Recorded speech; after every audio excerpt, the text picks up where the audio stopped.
when I said that every soul walker be blessed, we count number, but God counts soul.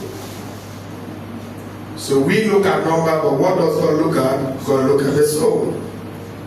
We can gather as a church, but very few people were connected to His presence. For the Lord seeketh those that worship Him and His Spirit and in truth. So every time you hear, don't allow your phone to distract you.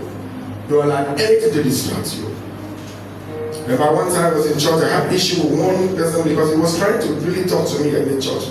And I told him whenever I'm in church, I focus on the altar because I want to get something back home. I cannot be double-minded.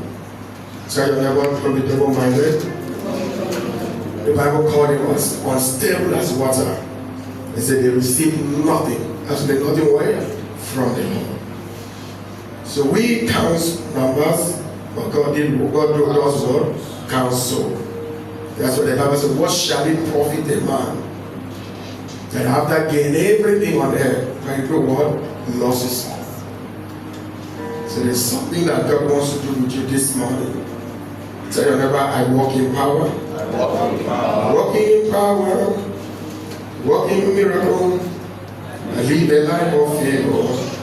For I know who I am. Tell somebody, I know who I am. I know who I am. I sit with Jesus in heavenly places.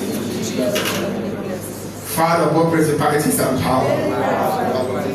Father of sickness and mediocrity. I walk in prosperity. I live a good life. Tell them what this is the life God wants me to live. Anything less than this is not life. God is not against prosperity. Because He takes pleasure in the prosperity of all of His children.